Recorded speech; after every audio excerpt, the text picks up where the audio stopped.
그의 시체를 말에 실어다가 그의 조상들과 함께 유다 성읍에 장사였더라. 아멘. 글씨가 좀 작아서 안 보이셨죠? 잘. 예. 오늘 좀 길었어요, 말씀이. 근데 전체적인 내용을 좀 돕기 위해서 읽어봤습니다. 네, 역대 상하 그리고 열왕기서는요, 북이스라엘과 남유다의 역사를 담고 있어요. 특별히 이스라엘과 유다를 다스렸던 수많은 왕들의 인생 이야기들이 나옵니다. 그런데 역사적인 사실만 그냥 다루고 끝나는 일반적인 역사책이 아닙니다. 오히려 역사 자체보다 훨씬 더 중요한 하나님과의 관계의 역사를 담고 있는 책이에요. 한때 각 시대를 다스렸던 수많은 왕들이 하나님과 어떤 관계를 맺고 신앙생활을 했는가, 그리고 그에 대한 인생의 열매가 어땠고 그들의 인생의 결말은 어땠는지, 수많은 왕들의 삶을 통해서 반복되는 중요한 메시지를 주고 있습니다. 역사를 보면 수많은 왕들이 하나님의 존재를 믿었어요. 실제로 알았어요. 그분의 기적과 능력도 맛봤습니다. 자, 그러나 대다수의 왕들이 어떤 길을 걸었습니까? 바로 그 죄악덩어리인 여로보암의 길을 걸었어요. 그 길은 하나님을 등지고 가는 사망의 길입니다. 예수님의 표현을 빌리자면 생명의 좁은 길이 아니라 사망의 넓은 길이에요. 하나님의 은혜와 뜻을 저버리고 자기가 주인 돼서 세상과 결탁해서 살아가는 삶입니다. 그리고 아주 소수의 왕들만이 불편하고 협착한 십자가의 길, 다윗의 길을 걸었어요. 하나님께서는 오늘날 예수님을 믿고 따르는 교회들에게도 분명한 교훈과 경고들을 주고 계십니다. 너는 소수가 택하는 다윗의 길을 걸을 것이냐, 아니면 다수가 택하는 여로보암의 길을 걸을 것이냐. 한 가지 분명한 사실이 있습니다. 그것이 뭐냐? 두 마음을 품은 자들은요, 절대로 다윗의 길을 걸어갈 수 없다는 사실이에요. 저는 지금 교회 밖에 예수님을 믿지 않는 세상 사람들을 향해 두고 하는 말이 아닙니다. 예수를 믿지 않는 세상 사람들의 마음에는요, 두 마음이라는 것이 존재하지 않아요. 왜냐? 그들 마음에 하나님이 없기 때문에. 세상 한 마음밖에 없습니다. 뭐 싸우고 자시고 할 것이 없어요. 오히려 두 마음은 누가 품느냐? 바로 예수님을 믿는다라고 하는 하나님의 백성들이 자기의 자아를 내려놓지 못하고 세상에 대해 포기하지 못할 때 두 마음이 들기 시작하는 겁니다. 그래서 야고보서 4장 8절에서 믿는 자들에게 이렇게 사도가 경고하고 있어요. 하나님을 가까이 하라. 그리하면 그가 너희를 가까이 하시리라. 죄인들아 손을 깨끗이 하라. 두 마음을 품은 자들아 마음을 성결하게 하라라고 했어요. 여러분, 우리가 예수님을 주로 고백하고 교회에 나오는 이 행위가 신앙의 완성이 아닙니다. 아무리 나의 몸이 교회 와서 예배 드린다고 해도 예수님을 향한 전심이 내 안에 상실되어 있잖아요. 그러면 그 신앙은 이미 무너진 신앙입니다. 언제 어떻게 환경이 나를 유혹하고 시험에 빠뜨리면 바로 범죄에서 헤어나오지 못할 그런 위험한 상태인 거예요. 바로 오늘 말씀에 등장하는 아마샤라는 왕이 그런 사람이었어요. 역대하 25장 2절, 이렇게 그의 신앙을 평가하고 있는데 딱 한 문장으로 심플하게 정의하고 있습니다.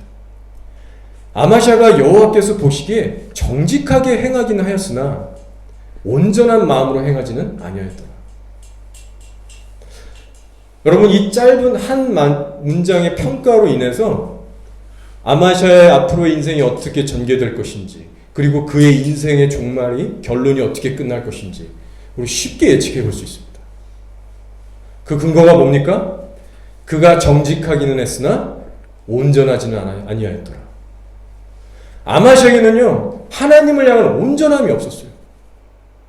이것이 가장 치명적인 부분이었습니다. 온전한 마음은 영어로 보면 whole heart, perfect heart 이런 뜻이에요. 그러니까 전심, 완전한 마음, 그런 의미를 갖고 있는 겁니다. 즉 풀어서 얘기하면 이런 거예요. 아마샤가 하나님을 알았고 믿었고 나름 정직하게 행하기도 했지만 정작 하나님 자체를 사랑하고 섬기는 일에 있어서는요, 전심전력하지 않았다는 거예요. 하나님을 믿지만 정작 전심으로는 그분을 섬기지 않았다. 여러분, 이 신앙이 정말로 위험한 신앙입니다. 정직하긴 했지만 온전함이 없었다. 이런 평가는요, 저희들이 하나님으로부터 절대 받아서는 안 된 평가예요. 아마샤에게 이 온전한 마음이 없었기 때문에 결국 시간이 흘러서 어떤 일이 발생했습니까? 하나님을 버리고 우상숭배의 죄에 빠지게 돼요. 그리고 끝내는 그 두 마음을 품은 것을 회개하지 못하고, 하나님 앞에서 회개하지 못하고 인생의 결말이 비참하게 끝납니다. 여러분, 이 시간 아마샤의 비참한 인생을 거울 삼아서 우리는 반드시 기억해야 합니다. 예수님을 전심으로 사랑하고 따르는 일은요, 절대로 옵션이 아니라는 거예요. 이 영적 원리를 모르는 미성숙한 성도들은 이렇게 생각할 수 있어요. 예수님 믿는 거 적당히 믿어도 되지. 사역자도 아닌데 그냥 이 정도 해도 되지 않나. 이왕 전심이면 좋겠지만 꼭 그렇게 유별나게 믿어야 하나? 이런저런 질문을 할 수 있어요. 그러나 그것은 진짜 위험한 발언입니다. 예수님께서 자기를 믿고 따라올 자들에게 이러한 말씀을 하셨어요. 너희 중에 누가 망대를 세우고자 할진대 자기의 가진 것이 준공하기까지 촉할는지 먼저 앉아 그 비용을 계산하지 아니하겠느냐.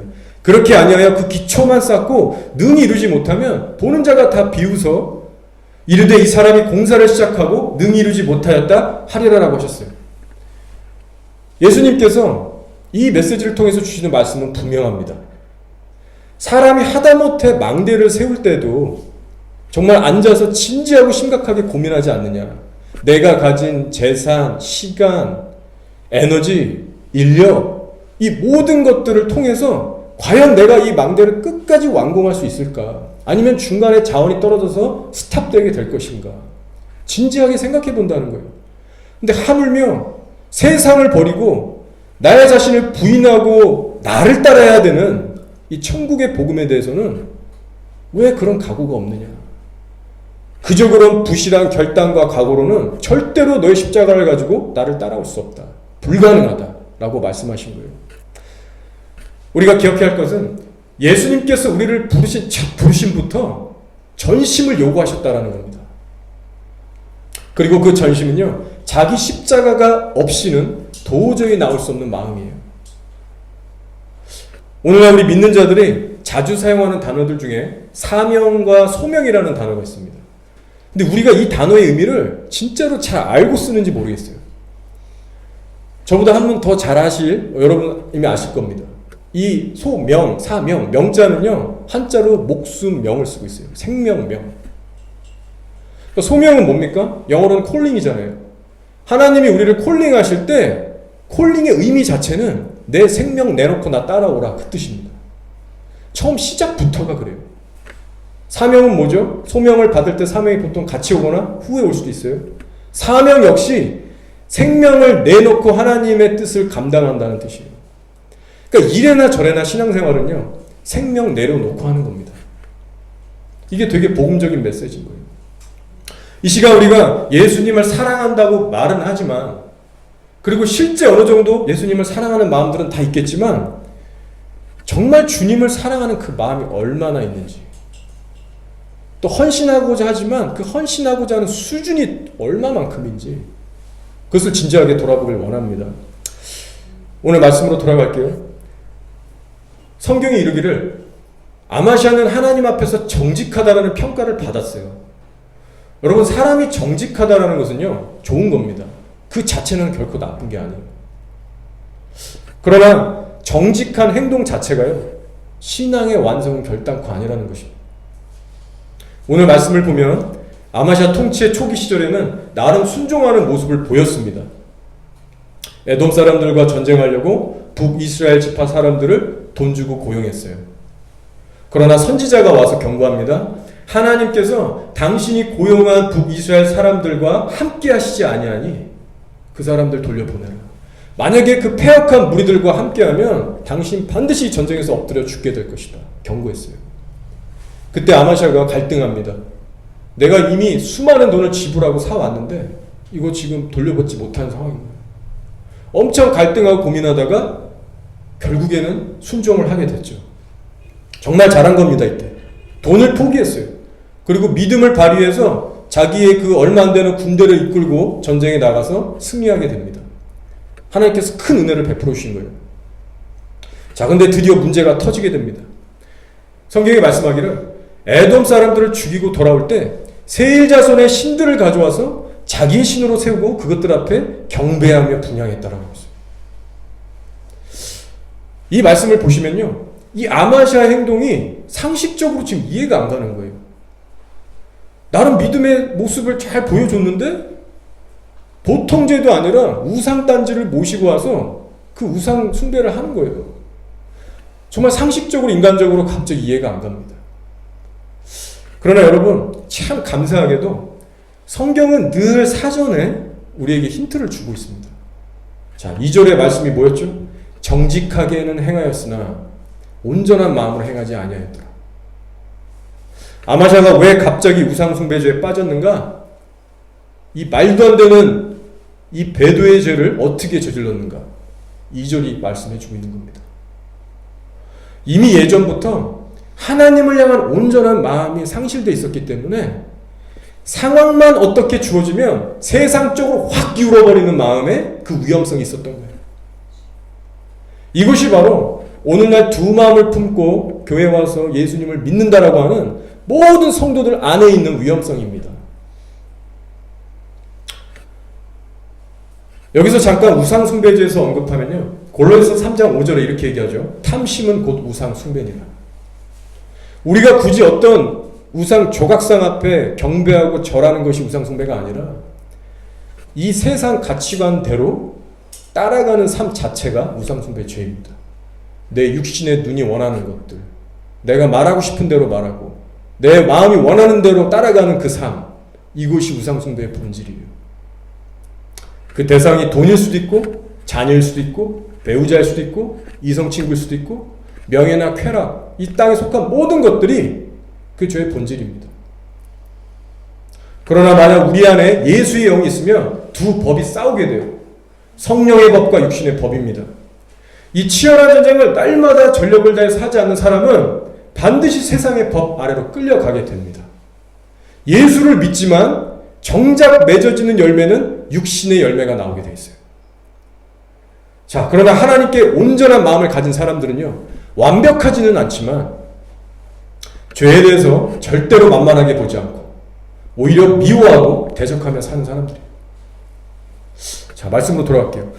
아마시아의 우상 숭배 범죄 후에 하나님께서 진노하셔서 선지자들을 보내십니다. 자, 15절이에요. 그러므로 여호와께서 아마시아에게 진노하사 한 선지자를 그에게 보내시니 그가 이르되 저 백성의 신들이 그들의 백성을 왕의 손에서 능히 구원하지 못하였거늘 왕은 어찌하여 그 신들에게 구하나이까? 자, 근데 아마시아의 반응이 어땠습니까? 우리가 너를 왕의 모사로 삼았느냐? 그치라 어찌하여 맞으려 하느냐? 한마디로 너희 닥치지 않으면 죽이겠다. 내 앞에서 꺼져버려라. 이런 심한 말을 한 겁니다. 자, 그때 이런 아마시아의 상태에 대해서 하나님의 심판의 예고가 이렇게 선포돼요. 16절이죠. 선지자가 그침에 이르되 왕이 이를 행하고 나의 경고를 듣지 아니하니 하나님이 왕을 멸하시기로 작정하신 줄 아노라 하였더라. 우리가 오늘 읽진 않았지만요, 20절의 말씀에 이런 게 덧붙여져요. 아마시아가 듣지 아니하였으니 이는 하나님께로 말미암은 것이라. 그들이 에돔 신들에게 구하였으므로 그 대적의 손에 넘기려 하심이더라 라고 했어요. 하나님의 무서운 심판이 시작됩니다. 결국 아마시아 인생이 어떻게 끝납니까? 북이스라엘 군대에게 패하게 하시고요, 엄청 깨져가지고 왔는데 자기 신하들도 배신을 합니다. 그래갖고 도망갔는데 거기까지 쫓아와서 잡아서 죽여요. 주님을 차라리 아예 처음부터 몰랐던 사람보다 훨씬 더 비참하게 최후를 맞이합니다. 여러분, 이 아마시아의 인생을 통해서요, 우리가 배우는 큰 영적 원리가 있습니다. 그것이 뭐냐? 사람의 마음이 하나님을 향해서 온전하지 못할 때는요, 회개조차도 제대로 할 수 없다는 겁니다. 이것이 얼마나 불행하고 치명적이고 무서운 일인지 몰라요. 아무리 정직한 성품과 행위가 있어도 주님께 대한 온전함이 없잖아요. 회개를 진실로 할 수가 없어요. 우리 영혼이 주님 앞에서 살려면 어떻게 해야 합니까? 지속적인 회개의 삶을 살아야 합니다. 근데 회개는 아무나 하냐고요. 제대로 회개하려면 일단 그 마음 안에 뭐가 있어야 되느냐? 예수님만이 나의 절대 주권자라는 겸손함이 있어야 됩니다. 그래서 죄를 알려주시면 알려주실 때마다 내가 바짝 엎드려서 회개하고 순종하고자 하는 그 경외심이 있어야 돼요. 근데 두 마음을 품은 자들에게는 이 마음이 없는 거예요. 그 마음 반에는 하나님이 있고 그 옆에는 세상이 있는 거예요. 그래서 그 하나님을 온전히 쳐다보지 못하기 때문에 심령이 강팍해집니다. 그리고 그 마음 계속 처리하지 않으면 그 마음 상태로 굳어져서 나는 하나님을 믿는다라고 하지만 실상은 세상적으로 완전히 먹혀들이게 되는 거예요. 그럼 결국에 스스로도 속이는 기만에 빠지게 됩니다. 양심의 화인을 맞게 되는 거예요. 그리고 그 결과 하나님의 무서운 진노의 심판이 쏟아지게 되는 겁니다. 따라서 양심의 화인을 맞아서 우리가 끝내는 회개할 수 있는 기회를 잃어버리는 그 저주의 시작점이 언제냐? 바로 하나님 앞에 두 마음을 품기 시작할 때부터 출발이 된다는 겁니다. 여러분 성경을 보시면 이렇게 아마샤처럼 나름 하나님께 정직하다라는 평가는 받았지만 마음이 온전하지 못했던 왕들의 예들이 또 나옵니다. 요아스라는 왕이 그 중에 한 명이에요. 자, 요아스의 왕의 통치 초기 시절에는요, 이 여호야다라고 하는 제사장이 옆에서 버티고 있었습니다. 이 아달랴라고 하는 정말 그 악한 그 이스라엘의 왕 때 개혁을 일으킨 이제 사람이에요. 엄청나게 귀한 하나님의 사람이었습니다. 그래갖고 그 어린 요아스 왕을 이제 잘 보좌해주면서 나라를 회복시킨 그런 장본인이에요. 그래서 이 요아스 왕에게는 엄청난 은인이자 영적 멘토이자 아버지와 같은 사람이 여호야다였습니다. 자, 그래서 이 여호야다가 옆에 살아있을 동안은 이 요아스라는 왕이 나름 정직하게 살았어요. 아마 옆에 그 귀한 하나님의 사람이 있으니까 선한 영향력도 받고 뭐 기도도 해주고 조언도 해주고 삶으로도 모범을 보여주고 하나님의 살아계심을 나타내니까 아마 영향력을 받았나 봐요. 그래서 성경이 이렇게 얘기합니다. 제사장 여호야다가 세상에 사는 모든 날에 요아스가 여호와 보시기에 정직하게 행하였으며 이런 조건을 다는 거예요. 아마시왕처럼 통치 초반에는 정직하게 잘했습니다. 자, 근데 문제가 터지기 시작해요. 언제부터냐? 이 여호야다라는 사람이 죽고 난 후부터 문제가 터집니다. 이제 요아스는요, 하나님 앞에서 홀로 믿음의 서기를, 홀로의 그 믿음 서기를 해야 됐었던 거예요. 근데 거기서 무너지게 된 겁니다. 자신의 여지없는 그 신앙의 미천이 드러나게 됐어요. 그리고 중요한 건 스스로 분발해서 하나님을 찾고자 하는 의지도 보이지 않았다는 겁니다. 자, 그럴 때 어떤 끔찍한 죄를 저지르느냐? 하나님의 전을 버리고요, 아세라 목상을 섬기고요, 우상신들을 다시 세웁니다. 우상숭배죄에 똑같이 빠지게 되는 거예요. 더 어이없는 것은 얼마나 그 심령이 완악하게 추악했는지 선지자들을 또 보내셨거든요. 근데 귀를 막고 듣질 않아요. 그래서 마지막으로 어떤 선지자를 보내셨느냐? 바로 자기의 인생에 빼놓을 수 없는 이 은인, 멘토, 영적 아버지 여호야다의 아들이었던 스가랴 선지자를 보냅니다. 그 스가랴 선지자가 가서 경고해요. 너 이러면 큰일 난다. 근데 어떻게 했습니까? 돌로 쳐 죽였어요. 그것도 하나님의 성전 안에서. 바로 이 스가랴가요, 예수님께서 말씀하신 스가랴, 아벨에서 스가랴의 피까지가 니네 세대 돌아가리라, 그 스가랴입니다. 결국 하나님의 진노가 임해요. 아람 군대에게 깨트리게 하세요. 그리고 요아스는 그 전쟁에서 큰 부상을 입게 되는데 역시 마찬가지로 고향에 돌아왔더니 자기 신하들에게 배신을 당합니다. 비참하게 맞아서 죽어요. 여러분, 아마시아 왕이나 요아스 왕이나 인생 스토리가 너무나 비슷하지 않습니까? 처음부터 끝까지 내용이 완전 똑같아요. 둘 다 처음에 정직하게 살았습니다. 둘 다 하나님을 믿고 알았어요. 그러나 둘 다 온전한 마음이 없었기 때문에 둘 다 우상숭배에 빠졌고요. 선지자들을 보내서 경고를 해도 마음이 완악해서 듣지 않았어요. 둘 다 비참하게 인생을 맞이했습니다. 여러분, 신앙생활의 핵심은요, 그저 우리가 예수 믿고 도덕적으로 좀 착하게 살고 정직하게 사는 것이 핵심이 아닙니다. 그저 교회 열심히 나와서 봉사하고 예수 믿는 게 다가 아니라고요.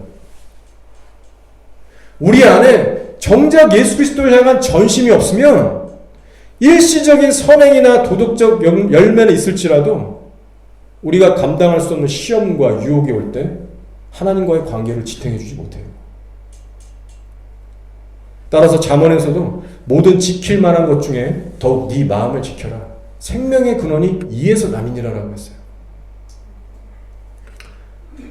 여러분, 정말 주님과 살아있는 관계를 맺는 성도는요, 마음부터 지키며 산다는 것을 명심하기 바랍니다. 자, 그렇다면 이제 우리가 하나님 앞에 온전한 마음을 가진 사람들의 특징은 무엇인가? 이것을 잠시 살펴보고 마치기 원합니다. 자, 성경에 많은 하나님의 사람들이 나오지만 대표 중에 그 한 인물은 다윗입니다. 다윗은 주님 보시기에 합한 자였어요. 그러나 다윗도 완벽하지 않았기 때문에 끔찍한 죄들을 저지릅니다. 살인죄를 저지르고 음란죄를 저지릅니다. 자, 그러나 하나님께서 선지자를 통해서 죄를 깨닫고 책망하실 때 다윗의 반응은요, 아마샤나 요아스랑 달랐어요. 우리가 잘 알고 있죠. 다윗이 보여준 행동은 하나님 앞에서 바로 꼬리 내리고 굴복했습니다. 자기 가슴 치고 남 원망하지 않았어요. 그것을 다 받아들였습니다. 여러분, 이런 회개의 모습은요, 주님을 향해서 전심을 가지고 있는 사람들에게만 나타나는 특징이에요.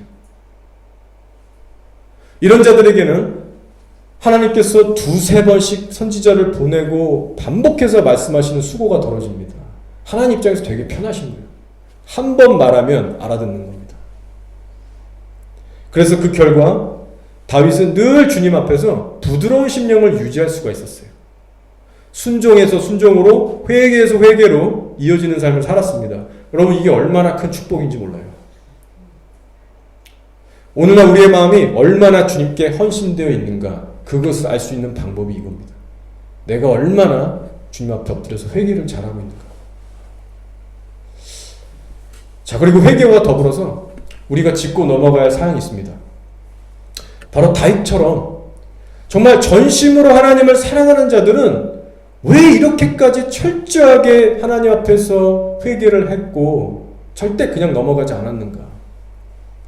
왜 죄에 대해서 경히 여기지 않고 그토록 진지하게 늘 회개했는가? 그에 대한 근본적인 이유를 우리가 알아야 한다는 것입니다. 그게 뭘까요? 우리가 왜 회개를 해야 합니까? 여러분은 그 이유를 어디서 찾으세요?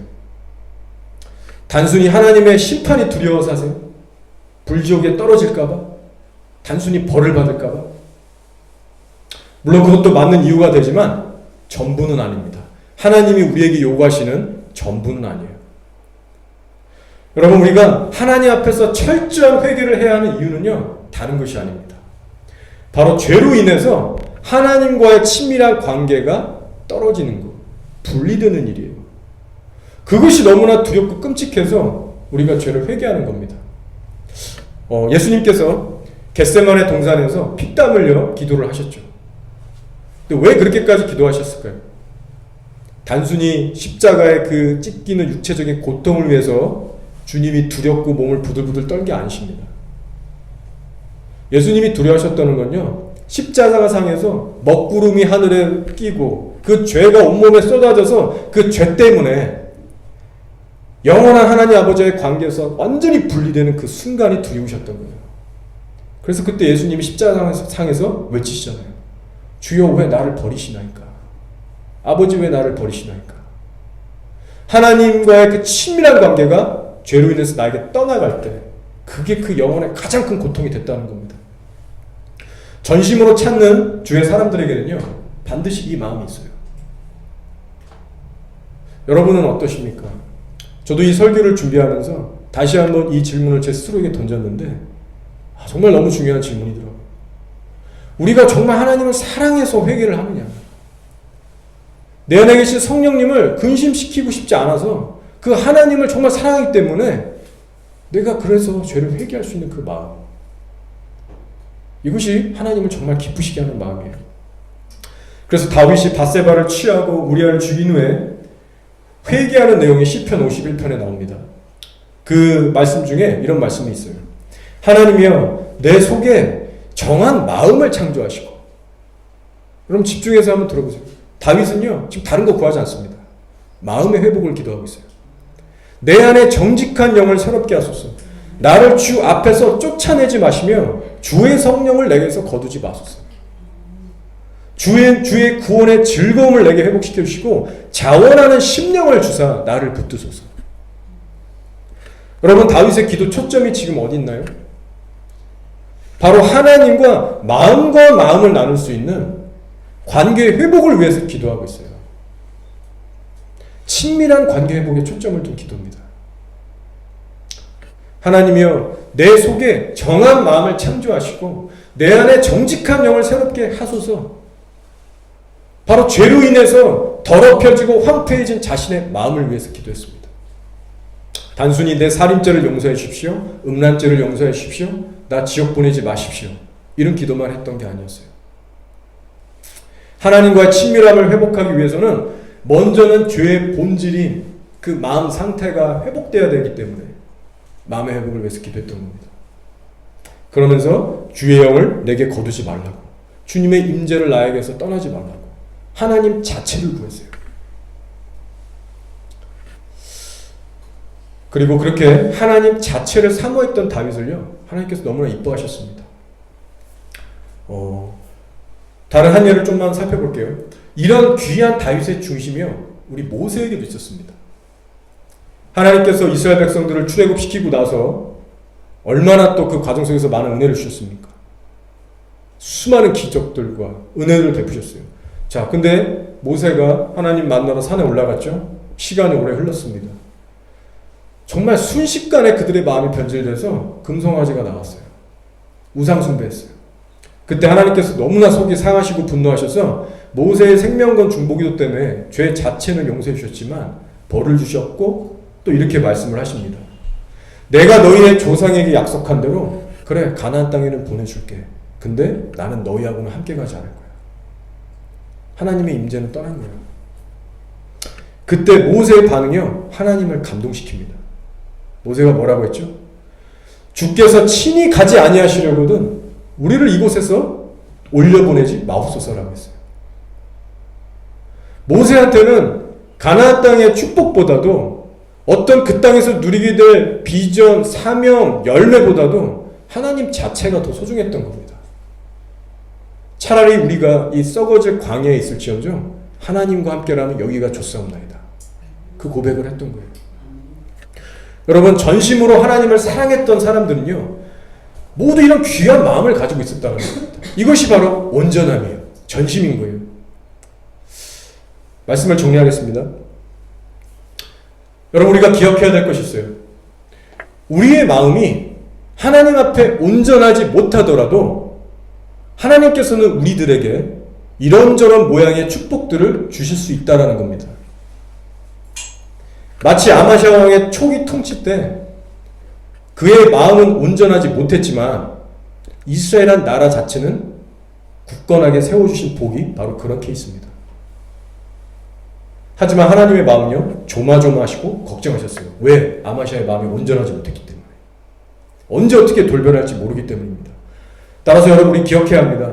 주님께서 우리에게 주신 눈에 보이는 축복들은요 내가 하나님 앞에 온전하게 서 있다라고 단정지을 수 있는 사람들이 안 된다는 겁니다.